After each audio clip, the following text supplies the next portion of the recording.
যত্রতত্র ভবন, রাস্তা ও অন্যান্য অবকাঠামো নির্মাণ রোধ এবং কৃষি জমি রক্ষার লক্ষ্যে সকল উপজেলা সুনির্দিষ্ট উন্নয়ন পরিকল্পনার আওতায় নিয়ে আসার জন্য একটি মাস্টার প্ল্যান প্রণয়নে রোববার এলজিআরডি মন্ত্রণালয়কে নির্দেশ দিয়েছেন প্রধানমন্ত্রী শেখ হাসিনা। মাস্টার প্ল্যানের লেআউটে আবাসন, হাসপাতাল, মার্কেট, স্কুল, কলেজ, খেলার মাঠ, শিল্প কারখানা এবং অন্যান্য সুযোগ সুবিধা থাকতে হবে বলেও জানিয়েছেন তিনি। তবে সংশ্লিষ্টরা বলছেন, এখন পর্যন্ত এককভাবে কোনো বড় প্রকল্প না থাকায় পৌরসভার বাইরে থাকা উপজেলা শহরগুলোতে মৌলিক নাগরিক সুবিধা যেমন সড়ক, পরিবহন ব্যবস্থাপনা, স্যানিটেশন, বর্জ্য ব্যবস্থাপনায়ও ঘাটতি রয়েছে। তবে পৌরসভার বাইরে থাকা উপজেলা শহর মহাপরিকল্পনা প্রণয়ন ও মৌলিক অবকাঠামো উন্নয়ন নামে একটি বড় প্রকল্পে গত জুলাই মাসে অনুমোদন দেওয়া হয়েছে। এর আগে কৃষি জমি নষ্ট করে ইটভাটা ও শিল্প কারখানা স্থাপন বা বাড়িঘর নির্মাণ করা যাবে না, এজন্য সরকার আইন প্রণয়ন করতে যাচ্ছে বলে জানানো হলেও বিশ্লেষকরা বলছেন, কৃষি জমি রক্ষায় সরকার নানা পদক্ষেপ গ্রহণ করলেও বাস্তবসম্মত কোনো আইন না থাকায় প্রতিদিনই কমছে কৃষি জমি। গবেষণা প্রতিষ্ঠান অ্যাসোসিয়েশন ফর ল্যান্ড ডেভেলপমেন্ট তাদের সর্বশেষ প্রতিবেদনে বলেছে, দেশে 14.4 মিলিয়ন হেক্টর মোট কৃষি জমির শতকরা 66.6% জমি কৃষিকাজে ব্যবহার করা হয়। সংস্থাটির দাবি, গত এক যুগে 26.5 লাখ একরের বেশি কৃষি জমি অকৃষি খাতে চলে গেছে। ইশতেহারে শহরের সুবিধা গ্রামে পৌঁছে দেওয়ার প্রতিশ্রুতি দিয়ে আওয়ামী লীগ টানা তৃতীয়বারের মতো ক্ষমতায় আসে। নির্বাচনের আগে শেখ হাসিনা বলেছিলেন, পাকা সড়কের মাধ্যমে সকল গ্রামকে জেলা, উপজেলা, শহরের সঙ্গে সংযুক্ত করা হবে। আর বিদ্যুৎ প্রতিমন্ত্রী নসরুল হামিদ সোমবার সংসদে জানিয়েছেন, চলতি বছরের ডিসেম্বরের মধ্যে দেশের সব উপজেলায় 100% বিদ্যুতায়ন সম্ভব হবে। এসব নিয়ে আলোচনায় আজ রাজকাহন স্টুডিওতে আছেন নগর গবেষণা কেন্দ্রের চেয়ারম্যান অধ্যাপক নজরুল ইসলাম, সাবেক সচিব আবু আলম মোহাম্মদ শহীদ খান এবং পরিবেশ ও জলবায়ু বিশেষজ্ঞ ডক্টর আতিক রহমান। স্বাগত আপনাদের তিনজনকে।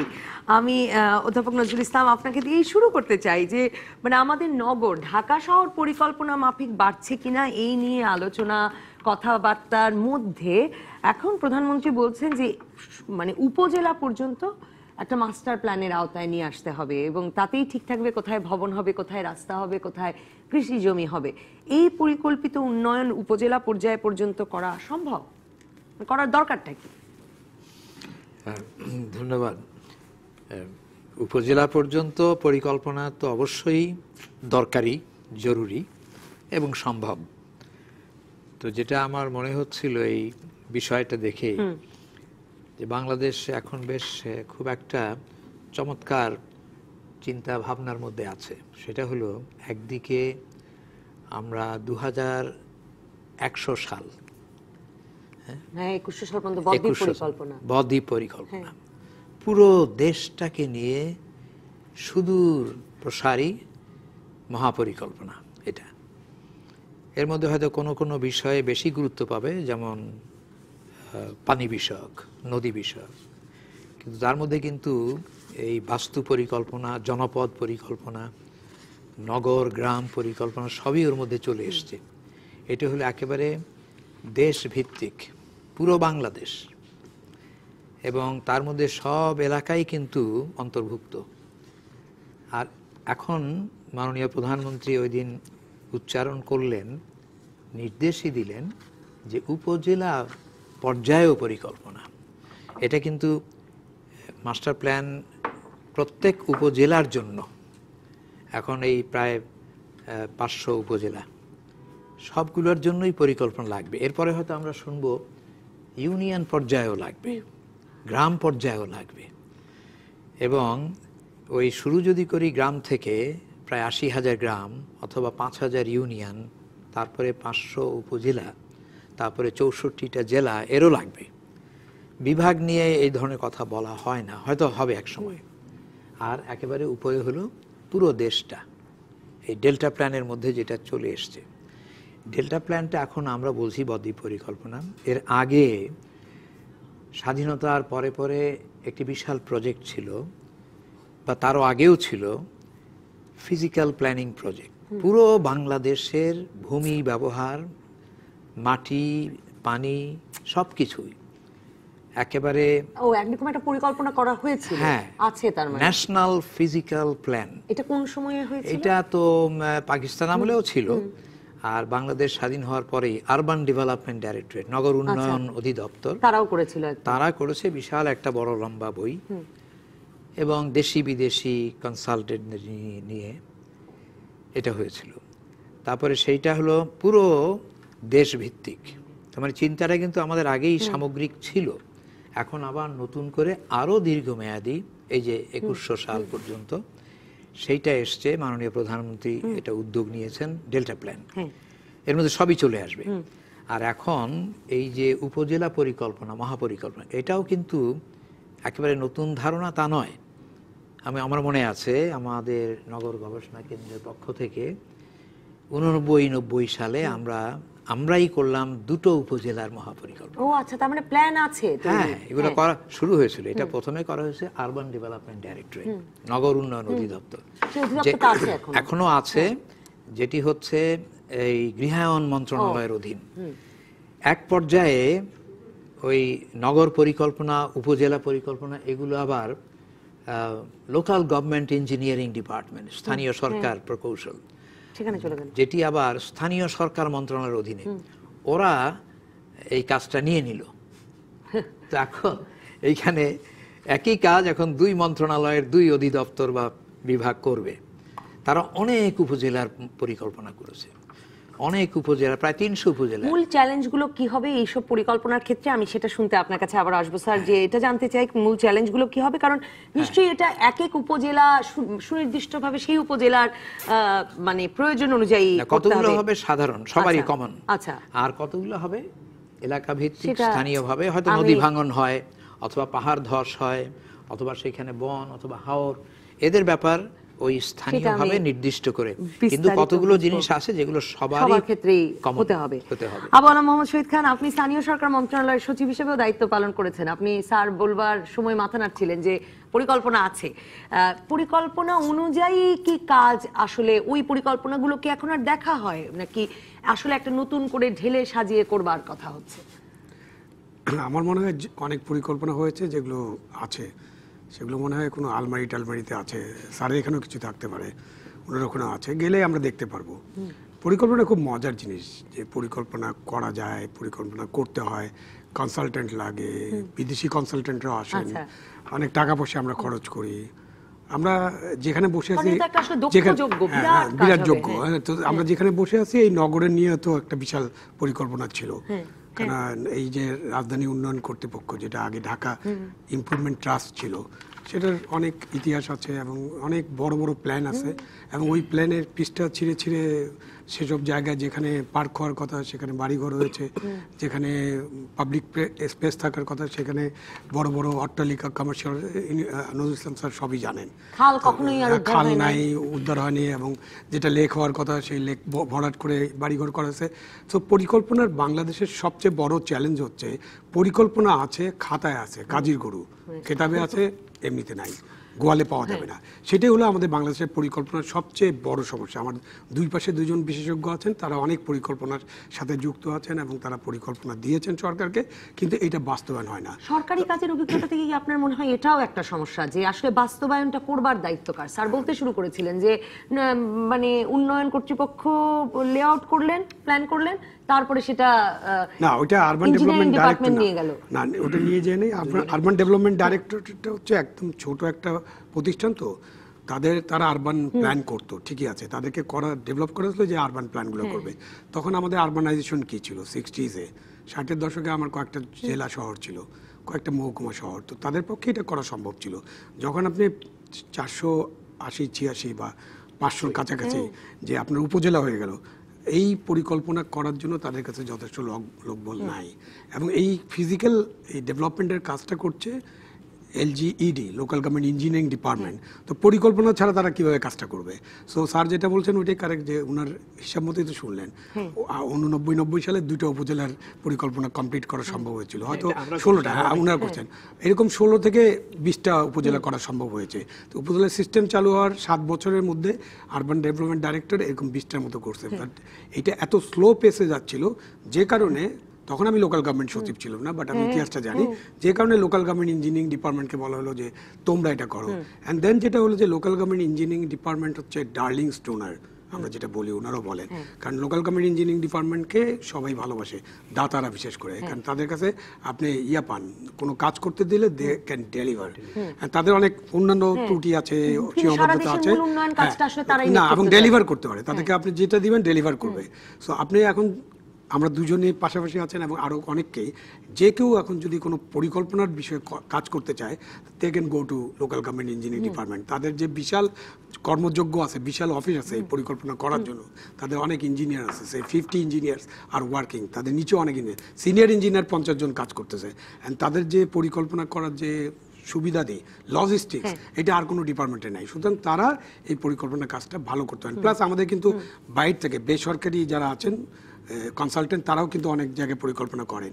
যেটা বলেন ধরেন যে আমরা একটা এলাকায় পরিকল্পনা করতে চাই যেটা ইয়াতে একেবারে সমুদ্র পাড়ে, সেটা তো একটা ডিফারেন্ট পরিকল্পনা হবে, সেটা আবার এই লোকাল গভর্নমেন্ট ইঞ্জিনিয়ারিং ডিপার্টমেন্টে বসে করা যাবে না। সো ওইখানে আপনার স্পেশালাইজেশন লাগবে। পার্বত্য চট্টগ্রামে যদি আমরা পরিকল্পনা করতে চাই, তাহলে পার্বত্য চট্টগ্রামের যে জলবায়ু, আবহাওয়া এবং তাদের যে ইয়েটা আছে, পাহাড় পর্বত, অনুযায়ী করতে হবে। আমি পরে আপনার কাছে যখন আসবো তখন আমি জানতে চাইবো যে প্রধানমন্ত্রীও নিজেও বলেছেন যে এর জন্য আসলে ক্ষমতা বিকেন্দ্রীকরণ এবং স্থানীয় সরকারকে শক্তিশালী করা প্রয়োজন হবে। সরকার এরই মধ্যে জেলা উপজেলায় বার্ষিক বাজেট পৃথকভাবে প্রণয়ন শুরু করেছে। এগুলো আসলে কাজ সহজতর করবে কিনা, উপজেলা পর্যায়ে উন্নয়ন কাজ, সেটা একটু শুনবো আপনার কাছে।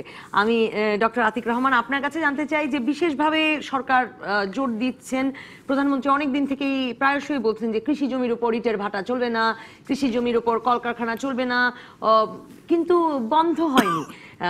সেটা তো একটা আসলে সকলের জন্যই একটা বিপদের কথা। একটু পেছনে যাই, বাংলাদেশ হচ্ছে পৃথিবীর সবচেয়ে ঘনবসতির দেশ। আমার বন্ধুরা বিদেশে যখন বাংলাদেশ নিয়ে কথা বলি, একটা প্রশ্ন প্রায় করে, তোমরা কি একজনের মাথার উপরে আরেকজন থাকো? তাহলে থাকো কিভাবে? কারণ বাংলাদেশের অ্যাভারেজ মিন জনসংখ্যা হচ্ছে প্রতি স্কোয়ার কিলোমিটারে 11,000 এবং এই যে জনসংখ্যা, সেটা যখন শহরের কেন্দ্রে আসে তার 10 গুণ হয়ে যায়। তাহলে এই অবস্থানটা দিয়ে আমি কিভাবে পরিকল্পনা করব, এটা গেল একটা।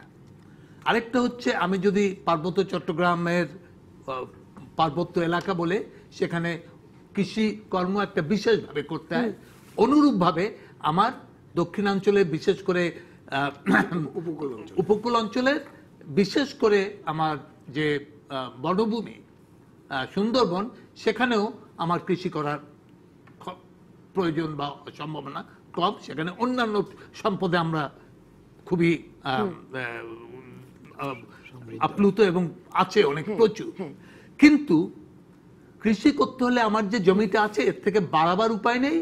আমাদের যে ভালো কাজটা হয়েছে, আমরা সমুদ্রের প্রচন্ড একটা অংশ আমরা আমাদের বাংলাদেশ বলে গ্রহণ করা হয়েছে। মিয়ানমার এবং ভারতের সাথে দুটো কমপ্লেইন করে, ট্রিটি করে আমরা সেটা বের করে নিয়ে আসতে পেরেছি আন্তর্জাতিক জাজমেন্টের। তো বাংলাদেশ বেড়েছে, কিন্তু সেটা নদী সমুদ্রের ভেতরে বেড়েছে। এখন জমি তো আর বাড়ছে না, কিছু বাড়ছে। আমাদের তালপট্টি বলে একটা, আপনার সময় না হলেও আমাদের সময় ছিল, একটা দ্বীপ ছিল, যেটা নিয়ে ভারতের সঙ্গে আমাদের প্রচুর ঝগড়া হতো। এটা কার? কারণ এটা একদম মাথায় ছিল।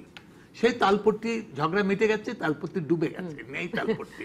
কারণ হচ্ছে জলবায়ু পরিবর্তনের ফলে পানি উপরে এসেছে, ওটা বিলুপ্ত হয়ে গেছে। অন্যান্য দ্বীপ হচ্ছে না তা না, there is a dynamics। এখন আমি একটা বিরতিতে যাই, আপনি একটা এই জায়গাটি থেকে যদি শুরু করি ডক্টর আতিক রহমান, তার মানে তো জলবায়ু পরিবর্তনের, এই কারণেই আমি জানি না অধ্যাপক নজরুল ইসলাম বদ্বীপ পরিকল্পনার কথা বলেছিলেন কিনা, মানে জলবায়ু পরিবর্তনের কথা মাথায় রেখেই তো তাহলে ভূমি বন্টন, ভূমি ব্যবস্থাপনা করতে হবে। একটা বিরতির পর আমি আসছি আপনার কাছে। দর্শক থাকুন রাজকাহনে। ফিরে এলাম রাজকাহনে। ডক্টর আতিক রহমান, আপনি বলতে শুরু করেছিলেন যে জলবায়ু পরিবর্তনের বিষয়টাও মাথায় রাখা কেন জরুরি। অধ্যাপক নজরুল ইসলামও বদ্বীপ পরিকল্পনার কথা বলেছিলেন যে আসলে তো অনেক ভূমি হারাবে, অনেক ভূমি জেগে উঠবে। এখানে ভূমি হারাবার কয়েকটা কারণ। একটা হচ্ছে যে আমাদের যে সামাজিক অবস্থান, এটা মোটামুটি সব এলাকায় আমাদের সাধারণত 20 থেকে 25-এর ভিতরে একটা মহিলার বিয়ে হয়, পুরুষ 24 থেকে 30 এর মধ্যে বিয়ে হয়। যখন বিয়ে হলো তখন তারা একটা নতুন ঘর তৈরি করলো। ঘরটা হচ্ছে তাদের যে নিজের একটা জমি আছে, সেই জমিতে একটা ঘর, একটা কিচেন বা রান্নাঘর, একটা পয়প্রণালীর জন্য আলাদা দূরে একটা পায়খানা, কোনো সময় কুয়ো করতে হয়, কোনো সময় হ্যান্ড পাম্পের জন্য ব্যবস্থা, তারপরে একটা উঠান রাখতে হয়, এবং কোনো কোনো বাসায় একটা কাছারি ঘরের মতো। এটা সব মিলিয়ে 1 থেকে 1.5 বিঘা জমি হচ্ছে প্রতিটি বিয়ে, মানে হচ্ছে 1.5 বিঘা জমি চলে। সেটা তো আসলে আমরা এফোর্ড করতে পারি না, আমাদের তো আসলে বাড়তে হবে উপরে, পারছি না। তাহলে এতগুলো, তাহলে কয় লক্ষ বিয়ে হয়, কত লক্ষ বিঘা জমি আমি কোথায় দেব? এটা বিয়ে হবে, সন্তানাদি হবে, মানে বাড়তেই তো থাকবে। তারপরে আমাদের জনসংখ্যার প্রবৃদ্ধি কমেছে এবং সিগনিফিকেন্টলি কমেছে, কিন্তু জনসংখ্যা কমেনি। জনসংখ্যা বাড়ছে কিন্তু অত বাড়ছে না, তবুও বাড়ছে। এখন আমাকে এটাকে যদি অ্যাকোমোডেট করতে হয়, তাহলে আমি এইভাবে আর বাড়ি করতে পারবো না। আমাকে বাড়িটা কি করতে হবে? উপরের দিকে উঠতে হবে। তার মানে 5 তলা বাড়ি করতে হবে, সেই বাড়িতে একাধিক ফ্যামিলি একসাথে থাকতে শিখতে হবে, এবং এটা খুব কঠিন কাজ না। তখন কি গ্রাম শহর হয়ে যাবে? তখন আমাদের মতো যখন তারাও ফ্ল্যাট বাড়িতে থাকবে, তখনই সম্ভব হবে যখন ওখানে আপনি বিদ্যুৎ এনশিওর করতে পারবেন, পানির পাম্পটি উঠবে 5 তলায়, এবং একাধিক। বিদ্যুতের প্রসঙ্গটা যখন এলো, এই যে সোমবারও আমাদের বিদ্যুৎ প্রতিমন্ত্রী সংসদেই বলেছেন এই সকল উপজেলায় এই ডিসেম্বরের মধ্যে বিদ্যুৎ যাচ্ছে। বিদ্যুৎ যাওয়া মানে তো আরো বেশি আবার একটা অপরিকল্পিত উন্নয়নেরও ভয় থাকে, কারণ নতুন কাজ শুরু হয়। পরিকল্পনায় নিয়ে আসাটাই হচ্ছে আমাদের মূল বক্তব্য। এখন মানুষ বাড়বে, আপনি সেটা তো কমাতে পারছেন না। আপনার ঘর বাড়ি বাড়বে, সেটা কমাতে পারছেন না, কিন্তু অতএব ঘর বাড়িটা আমাকে প্ল্যান করতে হবে। সেখানে আপনার প্রত্যেকের জন্য উঠান থাকবে না, একটা 5 তলা বাড়ির জন্য একটা উঠান থাকবে, সেই উঠানে আমার সিম হবে, আমার কদু হবে, আমার সমস্ত প্রোডাকশন সিস্টেম হবে, আমার পানির ব্যবস্থা থাকতে হবে। তো এটা একটা অন্য ধরনের পরিকল্পনা। একইভাবে যে কথাটা বলা হয়েছিল যে আমরা গত কদিন শুনছি, এবং 2017 নভেম্বর মাসের বড় কনফারেন্স হয়েছিল আর্কিটেক্টস অ্যাসোসিয়েশন, এটা পৃথিবীর একটা সিরিজ অফ কনফারেন্সে বাংলাদেশ পার্ট। আমাকে বলা হয়েছিল কিনোট পেপার দেওয়ার জন্য। সেখানে আমি বলেছিলাম যে, আমাকে বলা হয়েছিল কেমন শহর পরিকল্পনা করব। আমি বলছি শহর আমি পরিকল্পনা করব না, আমি বাংলাদেশকে একটা শহর হিসেবে পরিকল্পনা করব। তার মানে প্রত্যেকটা, এটা লেখাই আছে আমাদের আইনের আগের প্ল্যানিং এ, যে প্রত্যেকটা গ্রামে, প্রত্যেকটা উপজেলায় আমার যে শহরের যে সমস্ত সুবিধা, সেগুলো পৌঁছে দেওয়া হবে। সেগুলো কি? আমার স্বাস্থ্য সুবিধা হতে হবে, আমার শিক্ষার সুবিধা হতে হবে, আমার কৃষির সুবিধা হতে হবে, আমার সেখানে পানির ব্যবস্থা থাকতে হবে, পাইপ প্রণালী থাকতে হবে, পরিষ্কার থাকতে হবে সেগুলো, এবং সেখানে আমার বাজারের ব্যবস্থা থাকতে হবে, সেখানে আমার আয় করার, চাকরির ব্যবস্থা থাকতে হবে, যাতে আমি ঢাকা শহরে এসে বস্তিতে ভিড় না হয়। একদমই কর্মসংস্থান, কর্মসৃজন পর্যন্ত প্রধানমন্ত্রী অবশ্য তার বক্তৃতায় বলেছেন। কিন্তু আমি আবু আলম মোহাম্মদ শহীদ খান যেটা জানতে চাই, আমি দুজন দর্শকের মন্তব্যও পড়ি, যে কয়েকজনেরই, মানে এই ইস্যুতে তো অনেক মন্তব্যই আছে। সাইদুল ইসলাম পরিকল্পনা করে কিন্তু বাস্তবায়ন করে না বা হয় না। আলমগীর কবি, পরিকল্পনা জিনিসটাই খুব মজার, অনেক টাকা পয়সা খরচ করা যায়, পাওয়াও যায়। আলবিজানি, উপজেলা পর্যায়ে সব সেক্টরে দুর্নীতি, অনিয়ম। কিন্তু ডক্টর আতিক রহমানের কথা যদি আমি ঠিক বুঝে থাকি, তার মানে তো এটা উপর থেকে সিদ্ধান্ত দিয়ে মাস্টার প্ল্যান হয়তো বা দেশি বিদেশি বিশেষজ্ঞদের মাধ্যমে করে ফেলা যায়, বাস্তবায়ন তো আসলে খুব কঠিন। তার মানে আমার ছিল 5 বিঘা জমি, আমি আসলে রাজি কিনা যে এই 5 বিঘার 2 বিঘা অন্য কিছুতে ছাড়তে, মানে এর মধ্যে তাহলে সমাজ, জনগণ, তাদেরকেও তো সম্পৃক্ত করার ব্যাপার আছে। আমি আসলে বাজারটা আমার বাড়ির পাশ থেকে পরিকল্পনা অনুযায়ী মানে 2 মাইল দূরে নিতে চাই কিনা, সেগুলো তো আসলে খুব গুরুতর ভূমিকা রাখে। এটা খুব ইম্পর্টেন্ট। বাংলাদেশের আরেকটা বড় চ্যালেঞ্জ হচ্ছে যে বাংলাদেশের প্রত্যেকটা জমি, মানে প্রতি ইঞ্চি জমির মালিক কিন্তু জনগণ, রাষ্ট্রের মালিকানা নাই। সো আপনি ধরেন ঢাকা শহরে, আমরা ঢাকা শহরে একটা অনেক বড় একটা পরিকল্পনা আছে না, যেটা আমরা মাঝে মাঝে বলি, এই যে এই পরিকল্পনা বানিয়ে। তো এই পরিকল্পনা নিয়ে যখন কথা হচ্ছিল, তখন আমাকে রাজুক, আমি ওই কমিটির একটা সদস্য হিসেবে গিয়েছিলাম। তো রাজুক থেকে যখন এটা দেখানো হলো যে ঠিক আছে, গুলশানের বা আরও পাশের একটা জায়গায় আমরা এই জায়গায় 10 বিঘা জমির একটা পার্ক করতে চাই। তো আমি তাদের জিজ্ঞেস করলাম এই 10 বিঘা জমির মালিককে।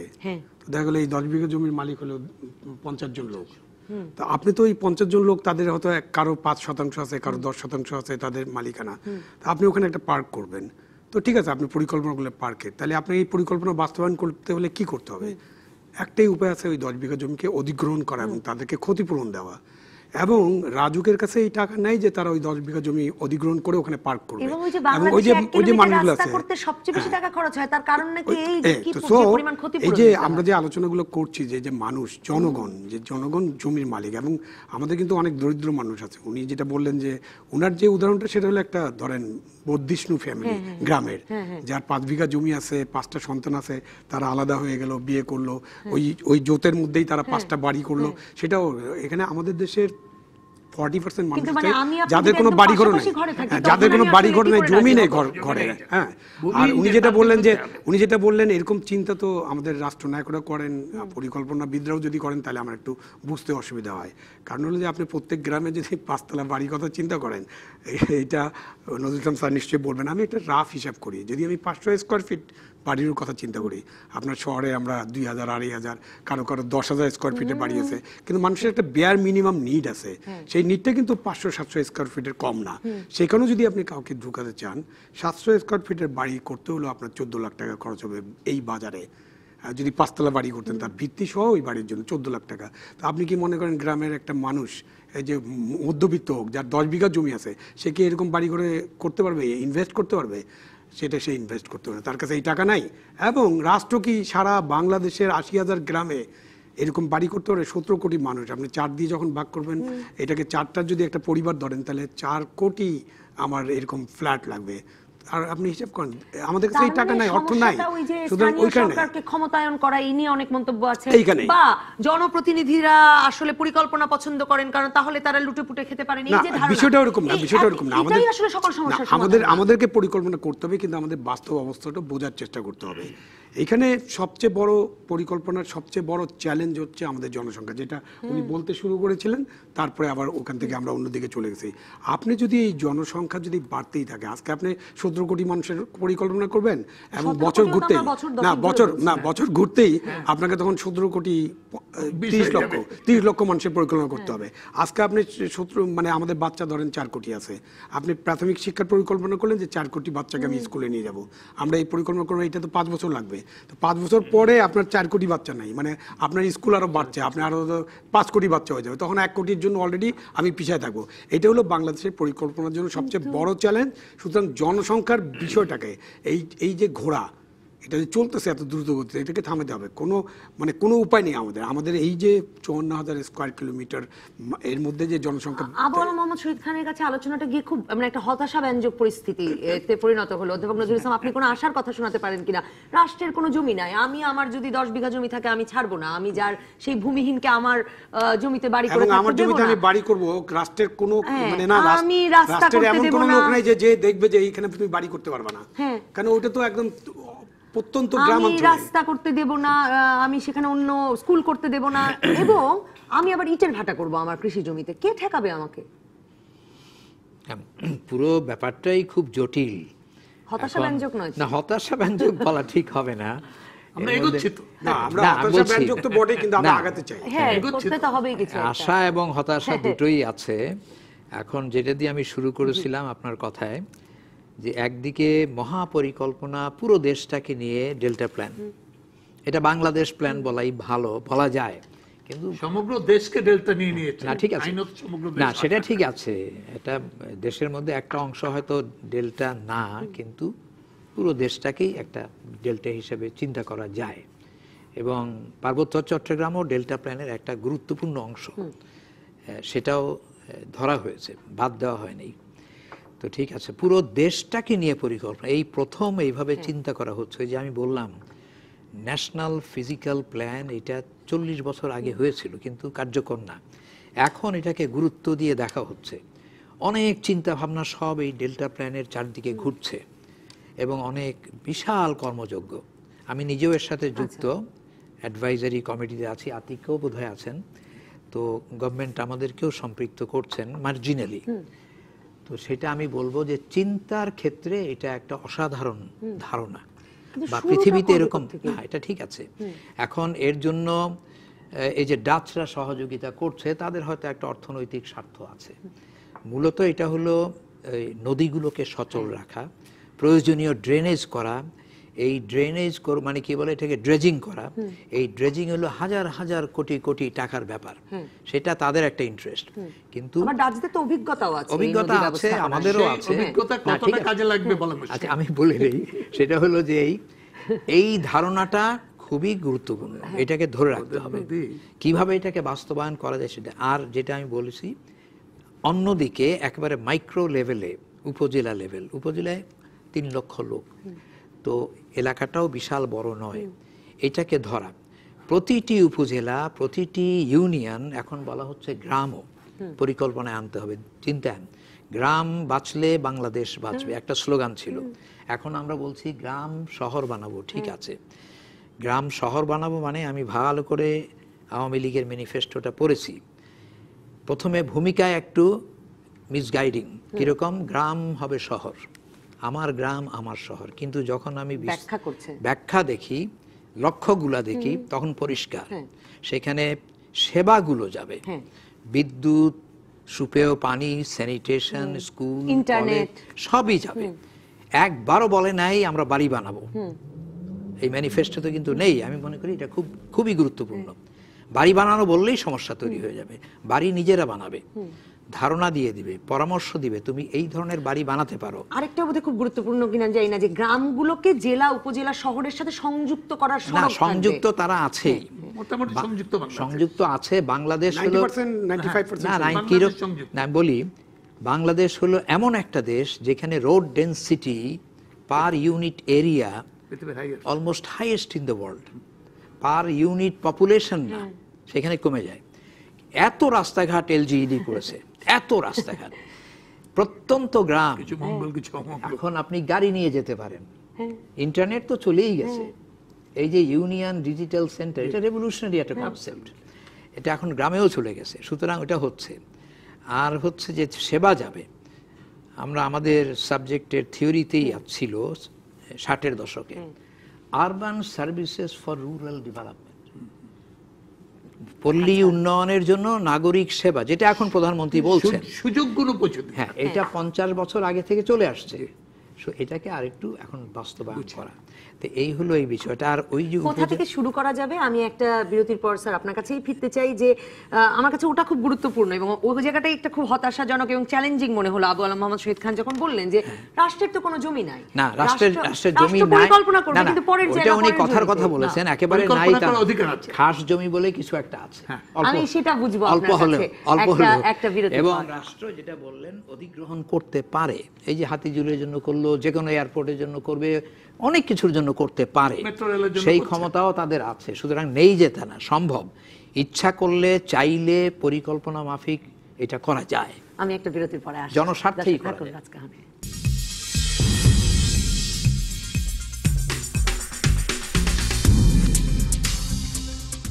ফিরে এলাম রাজকাহনে। অধ্যাপক নজরুল ইসলাম, তাহলে কোথা থেকে শুরু করা? কারণ সরকারকে তো তাহলে আগে জমি ব্যবস্থাপনায় জনগণকে রাজি করাতে হবে, কারণ জমির মালিক তো রাষ্ট্র নয়। না, আমরা যদি উপজেলা পরিকল্পনাই ধরি, একটা উপজেলায় কয়েক হয়তো বর্গমাইল জায়গা, 3-4 লক্ষ লোক, এই উপজেলাটা যদি পরিকল্পনা করতে হয়, এর জমির হিসাব তো নিতেই হবে। কিভাবে পরিকল্পনা করা হবে একেবারে সুন্দরভাবে এগুলো সব লিখিত আছে। প্রতিটি জমি, প্রতি ইঞ্চি জমি মাপে নিয়ে আসতে হবে, সেটা ম্যাপিং করা হয়ে গেছে, হওয়া সম্ভব, স্যাটেলাইট ইমেজ এটা সেটা করে। তারপরে সেইখানে জানা যাবে কোন ধরনের জমি কি রকমের, কোন ধরনের জমি কার, কতটা মালিকানা, সরকারের আদৌ কিছু আছে কিনা, খাস জমি এটা সেটা, অথবা বিভিন্ন স্তরের শ্রেণীর মানুষের কি মালিকানা, এগুলো দেখবে। এবং জমি যদি উন্নয়ন করতে হয়, কতগুলো কমন জমি নিতে হবে রাস্তার জন্য, এটা সেটা, এটা সরকার আইন আছে, তার অধিগ্রহণের মাধ্যমে করতে পারে। সেইখানে জনসম্পৃক্ততাটা খুব জরুরি, জনগণের সাথে বসে পরিকল্পনা করতে হবে। এবং ল্যান্ড শেয়ারিং বলে একটা কনসেপ্ট আছে, ধারণা, এটা শহরে ব্যবহার করা হয়, ঢাকাতেও সামান্য সামান্য হয়েছে, অন্য জায়গায়। কোন শহরে ব্যবহার করা হয়, মানে বিদেশে? হ্যাঁ, থাইল্যান্ডে, ইন্ডিয়াতে, কোরিয়াতে, বাংলাদেশেও 2-4টা উদাহরণ আছে। এইগুলা খুব, এগুলোর জন্য আইনি পরিবর্তন আনতে হবে? না না, এই ল্যান্ড শেয়ারিং একটা কনসেপ্ট, এটা আইনের মধ্যেই করা যায়, একটু সময় সাপেক্ষ, প্ল্যানারদেরকে বসতে হয় জনগণের সাথে, 1টা 2টো 5টা 10টা মিটিং করতে হয়, তাদের বোঝাতে হয়, এবং ঢাকায় অলরেডি শুরু হয়েছে। তো এটা কম। ইন্ডিয়াতে, মালয়েশিয়ায়, থাইল্যান্ডে প্রচুর উদাহরণ আছে। তো এইটা করতে হবে। এখন আপনাকে বুঝাতে হবে মানুষকে যে আপনার জমিটা আমি নেব, আপনি আবার কিছু জমি ফেরত পাবেন, যেই জমির মূল্য আগের জমির তুলনায় 5 গুণ 10 গুণ হয়ে যাবে, তখন সে খুশি হয়ে দেবে। এখন এই কৃষিটা হলো সবচেয়ে গুরুত্বপূর্ণ। তাহলে একটা উপজেলায় কতটা জমি এখন কৃষি, কতটা জমি 10 বছর পরে লাগবে কৃষিতে, 50 বছর হিসাব করা হবে। ওই জমিতে কোনো অবস্থাতেই কৃষি ছাড়া আর কিচ্ছু করা যাবে না, কখনোই না। এবং এখন বলা হয় না 3 ফসলি জমিকে অন্য কোনো ব্যবহারে দেওয়া যাবে না। 3 ফসলি কেন, 2 ফসল। তাহলে 1 ফসলি যেটা সবচেয়ে কম মূল্যবান, সেইখানে হয়তো অকৃষি কার্যক্রম হবে। এখন আমাদের সমস্যা হয়ে গেছে, জনসংখ্যার কথা বলা হলো এত বেশি। আমার উন্নয়ন হচ্ছে কিভাবে, এখন কৃষি থেকে কিন্তু জিডিপিতে অবদান মাত্র 20 ভাগ বা তারও কম, শিল্প থেকে আসছে 30 ভাগ, তারপরে বাকিটা হলো সার্ভিস, শিক্ষা, সেবা, স্বাস্থ্য ইত্যাদি থেকে। ক্রমান্বয়ে কিন্তু এটা বাড়তে থাকবে। অল্প কৃষি জমিতে বেশি উৎপাদন করতে হবে, এটা হচ্ছে, এটা বৈজ্ঞানিক, হ্যাঁ, এটা বৈজ্ঞানিক কারণে। এই যে এগ্রিকালচারাল ইউনিভার্সিটিগুলো কি করে, এগুলোই তো করে, যেই কারণে বাংলাদেশের ফসলের উৎপাদন আগের চেয়ে অনেক বেশি। কৃষি জমি রক্ষাটা খুব গুরুত্বপূর্ণ হয়ে এটা হলো 1 নম্বর একেবারে। আর যদি কথা বলার সময় না থাকে, একটাই বলবো, কৃষি জমি সংরক্ষণ করে বাদ বাকিগুলো নিয়ম মাফিক পরিকল্পনায় আনতে হবে। সেখানে হাউজিং আসবে, কি ধরনের হাউজিং বা আবাসন হবে সেইটা চিন্তা ভাবনার বিষয়। 1 তলা করেই হবে না 2 তলা করে হবে না। তবে একটা কথা আমি বলবো, আর সময়ের কারণে হবে না, সেটা হলো বাংলাদেশের গ্রামের মতো এত সুন্দর গ্রাম পৃথিবীতে কমই আছে। এই ছায়া সুনিবিড় শান্তির নীর, এইটা রক্ষা করে করতে হবে। এরকম গ্রামের চেহারাটা বদলে না, ফিজিক্যাল চেহারা বদলাবে না, বদলালেই সর্বনাশ হবে, তাহলেই ঢাকার। আবার মোহাম্মদ শহীদ খান, ক্ষমতার বিকেন্দ্রীকরণটা গুরুত্বপূর্ণ, এই কারণে এই কথাও প্রধানমন্ত্রী জানিয়েছেন যে প্রতিটি উপজেলার আকার, জনসংখ্যা, ভৌগোলিক সম্ভাবনা বিবেচনায় নিয়ে আলাদা আলাদা বাজেট বরাদ্দ করা হচ্ছে। আমাদের অনেক দর্শকরা বলছেন কিন্তু এমপিদেরও তো একদম গ্রাম পর্যন্ত উন্নয়ন কাজে খুব আগ্রহ। আসলে তো বোধহয় এটাকেও বিকেন্দ্রীকরণ করতে হবে, যে কোনটা কে নেতৃত্ব দেবে। আমরা যদি ওখান থেকে কেউ নেই, যে মানুষকে বোঝাতে হবে, তাই না? আমি যে ফিজিক্যাল প্ল্যানিং এর কথা বলছি, মহাপরিকল্পনা, এটার মধ্যে মানুষকে সংযুক্ত করতে হবে। তো মানুষকে বোঝাবে কে? নেতারা। তো নেতারা, তাহলে নেতাদের তো জনপ্রতিনিধি। এখন জনপ্রতিনিধি হলে জনগণের দ্বারা নির্বাচিত হতে হবে, নাহলে তো জনপ্রতিনিধি জনগণকে বোঝাতে পারবে না। সো আপনি হইতে পারে, মানুষকে বোঝানোর 2টা পদ্ধতি আছে, সারা পৃথিবীতেই আছে। একটা হলো কোয়েশন, আপনি মার্শাল ল জারি করে দিলেন, বললেন এখান দিয়ে রাস্তা যাবে, আমি কোনো কারোর সাথে আলাপ করবো না, সো আমি আমার লোকজন নামাই দিলাম, সেটা ফোর্সফুলি আমি করে ফেললাম, এটা একটা পদ্ধতি। আরেকটা পদ্ধতি হলো যে মানুষকে বুঝিয়ে, মানে মানুষ যদি বুঝতে পারে, ওনারশিপটা ডেভেলপ করে, তাহলে কিন্তু মানুষ ওই উন্নয়নে অংশগ্রহণ করবে। আমরা দ্বিতীয় পদ্ধতিটা হলো সর্বোত্তম পদ্ধতি।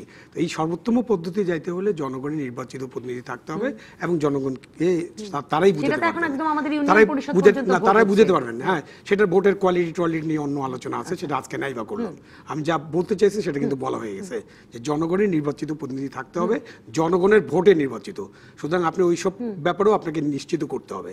অ্যান্ড দেন আপনি বলছেন যে ক্ষমতা বিকেন্দ্রীকরণ এবং শক্তিশালী করা, এইটা তো 1972 সালের সংবিধানে স্ট্রেইট এসব কথা বলা আছে। কিন্তু এটা পার্লামেন্ট মেম্বারদের কি দায়িত্ব কর্তব্য, কিভাবে নির্বাচিত হবে, ওটার একটা চ্যাপ্টার আছে, আবার স্থানীয় সরকারের আলাদা চ্যাপ্টার আছে, একই চ্যাপ্টারে নাই কিন্তু। সো 2টা আলাদা চ্যাপ্টারই আছে সংবিধানে।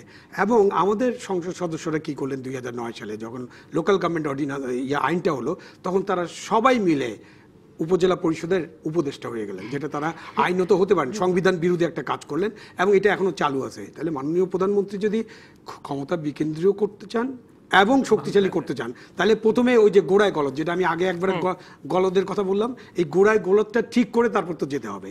এটা যদি করা হয়, প্রথম কথা হলো যে ওনারা উপদেষ্টা থাকতে পারেন না, সংবিধান অনুযায়ী থাকতে পারেন না, কোর্টের রুল আছে।